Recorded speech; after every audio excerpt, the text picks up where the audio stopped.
Knee drop, DA, knee drop.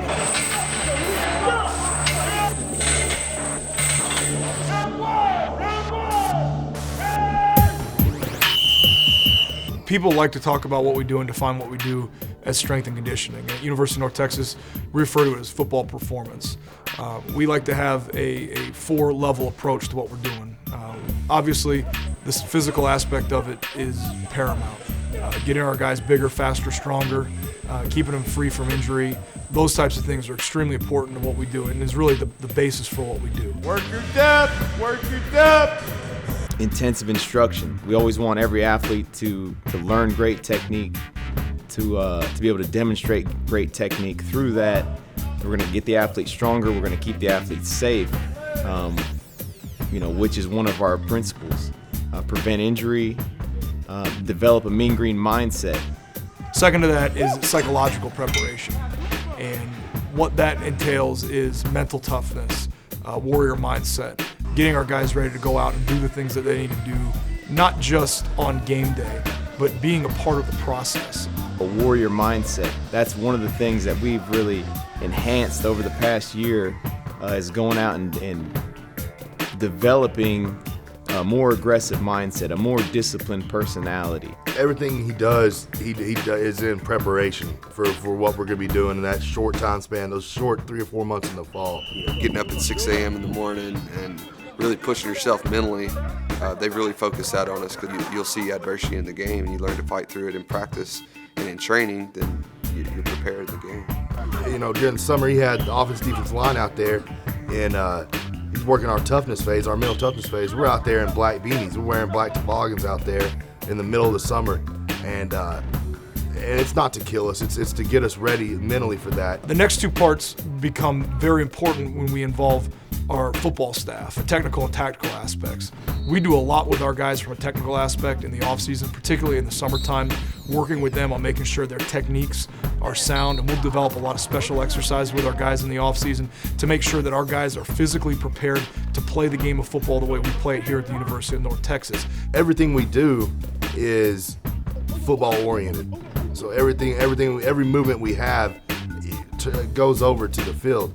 He came in, he's put us through conditioning tests, strength tests, and all that, and tailored the workouts towards individually.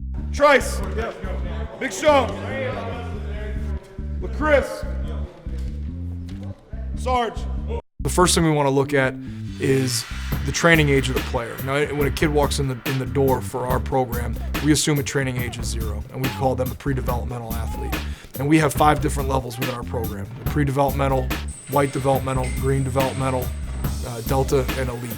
And then gradually throughout the course of their career, the program evolves as the athlete evolves going through the program. So as the athlete becomes a more highly qualified athlete, the program becomes more advanced and more difficult and more finely tuned towards that athlete's specific needs. Pay attention to what you got rep-wise. Daniel, you're elite.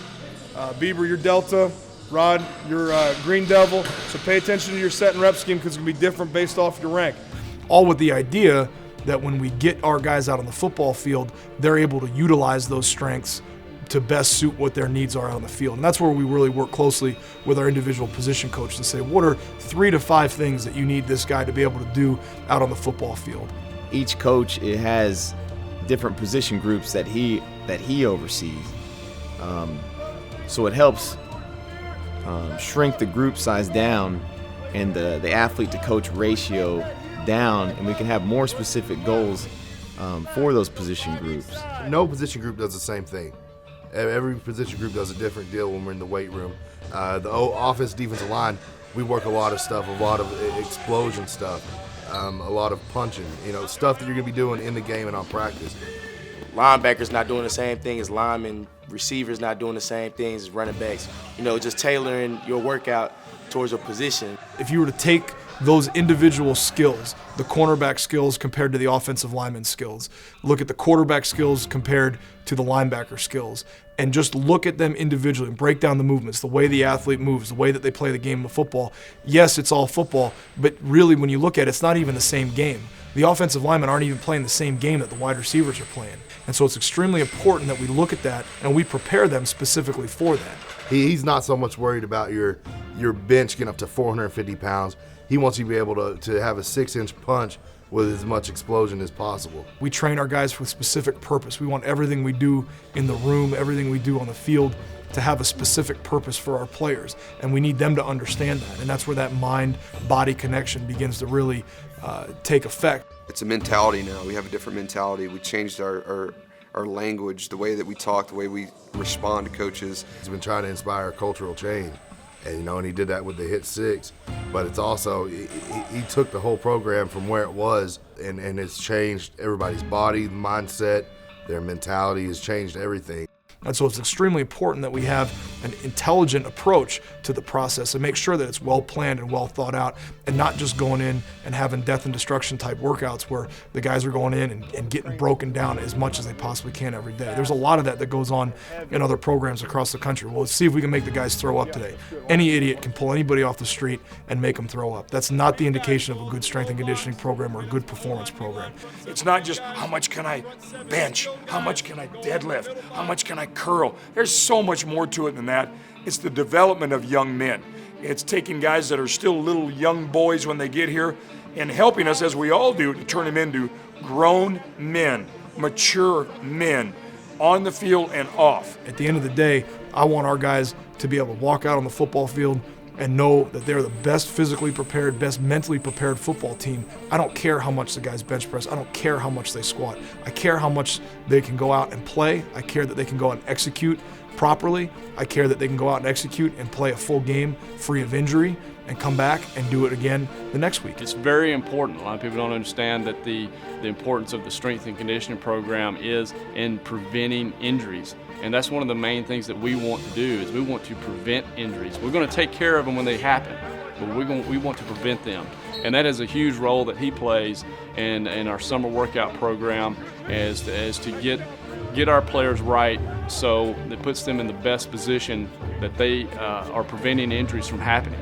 One of the most important hires for any Division I head football coach nowadays is your strength and conditioning and quickness and speed and total development and motivator of young men, because those guys, and it's Frank Wintrick for me, within the NCAA rules and guidelines and the rules that they set out, it is they have more contact sometimes than we do as football coaches. So I've figured this out through the years. That hire might be as important or more important than any coach that I can hire and bring in offensively or defensively. So I'm really, really lucky to have Frank Wintrick with me. This episode of Beyond the Green is brought to you by Bud Light. Oh, come on! That's a hole! I hate watching with Ramsey. All he does is yell. They can't hear you, Ramsey. But every time he's come over this year, we've won. And he always brings Bud Light. Little dog won't come out from under the couch. But we're winning. I love you, Ramsey. Bud Light, for the fans who do whatever it takes.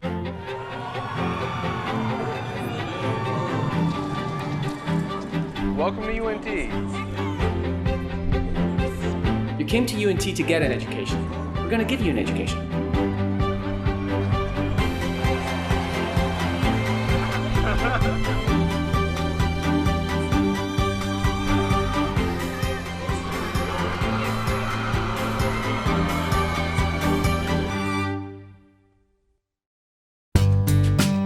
Well, Mondays have always culminated at the end of the day with our coaches show, and we've had several locations over the years, but we found a real home at Rudy's Barbecue, thanks to the good people that run Rudy's here in Denton, and just the fact that it's really grown with the Dan McCarney era. We didn't have a show last Monday. We hadn't seen you for a while. How are you? Good to see you. Good, George. Good to see everybody here tonight. Appreciate the turnout. Thanks, guys, to all of you and Robert Wolf from Rudy's. Great turnout again. It's a good sign when you can't find a place to park out there. I know. It is tough to park. I'm in the middle of some trees out there. We set up the show. We set up a live microphone for people if they want to ask questions. They can ask questions anytime they want. We encourage that, actually. We want to get fan participation. As you mentioned, we went from bowl eligible to bowl bound. There's a big difference. There'll be some teams in the country that are bowl eligible but may not get to go to the postseason. We know we're going somewhere. We just don't know where. And yet we're playing for so many more things here, starting with this big game against San Antonio this week. Well, we've always felt in North Texas like it was a good form of outreach. You know, you try to get coaches out when their schedule allows. And to be quite honest, most fans don't realize how busy a head coach is. Whether it's a football coach, a basketball coach, there's only a finite amount of time in the week they can take time to come out and do this sort of outreach. I told Rick Villarreal and Lane Rollins when I took the job, I want to build a program so that every Saturday we got a real shot to win a football game. In conference, out of conference, Sun Belt that we used to be in, now Conference USA, no matter who we play, our fans and the team that we play and the fans of the other team and our coaches and our players and their coaches and their players really feel like this team is a good football team and we have a legitimate shot, and I think that's where we're at now in this program. It's a lot of interaction. It's more than just a coach and George and Hank with a headset on. It's a chance to meet him. It's a chance to hear from him. It's a chance to ask questions of him. It's a chance to go up to him and say, I didn't like this. Why did you do this over the weekend? And I think it's just an opportunity for fans to be able to connect with Dan McCarney, to hear from Dan McCarney, and to know who he really is. These type of games, in-state rivals, draw the line in the sand. We did that against Rice. We did that against UTEP. We've got to do that against San Antonio because we're going to be playing them every year so that we have a real opportunity to win. And we can tell young men, we're a program on the rise. We are successful. This thing is just beginning. We're just scratching the surface. But we have a chance to be part of history. And we got a chance to be not just a local, regional story, but how about a national story? And if you keep winning, that's what will happen. If you lose, then people say, so what? They won some games. They're going to a bowl game. Nice job, Mac. So what? You keep winning, then more people around the country really take notice, and that's good for this entire university. And they do have a chance to, even between the breaks, talk one-on-one with Coach McCarty. And I think the biggest thing is we've gotten a lot of student-athletes exposed to our fans. After a while, they know George, they know me, they get to know Coach McCarney. But every week when we bring out kids, it's a new chance for them to meet the student-athletes and see them without the helmet on. Do you think you were a close-knit group and that's why you're winning now, or has it brought you closer now that you started to win? Which came first, do you think? Probably definitely the coming closer to start winning. Football's always been fun, but to a point when you're only winning 2 or 3 games out of 12, it ain't really fun no more. Yeah. But like you said, when you start winning a little bit, it's a lot more fun. Yeah. Like Nuke Lelouch said, winning, man. Yeah. So much better than losing. So much better. And I think throughout the years, more and more people have seen who Dan McCarney is. They've seen him on TV. They've seen him. They've read about him in the paper. But when they come out to the show, they actually see who the guy is, and they're able to connect with him. And I think that makes it all much more better. This Saturday, huge game against UTSA. We talked a little bit about the Roadrunners.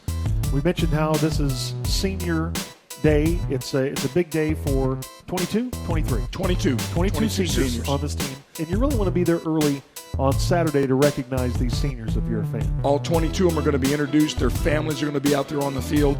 It's just one magical moment before they play a game and try and get our 8th victory, George. It means so much. They get one time in their careers for our fans to say really thanks from the stands the last time they run out in Apogee Stadium.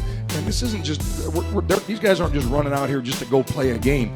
They're part of history right now. And the things we talked about earlier, the winning streaks and the opportunity to add to the great home field tradition, there's no chance we could have done any of that without these seniors and buying in. And then there has to be this unconditional leadership, just tremendous, consistent leadership. And that's been provided by the senior class. And I think our fans, if you'll come out, say thanks, show your appreciation, because what's working right now is our coaches give everything to our players. Everything we have, our players are really giving everything back to our coaches. And this formula sure is working. And our fans, if they'll come out and respond, it'd really be great. It's just great to pack Apogee. The last time these guys will come out and play at home. Wouldn't that be something? One last great memory in Apogee Stadium and try and get that 13th win of the last 17 games that we've played at home. No doubt.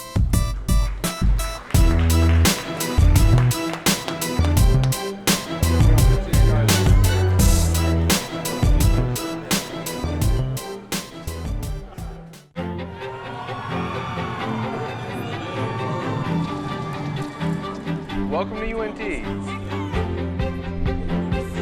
You came to UNT to get an education. We're going to give you an education.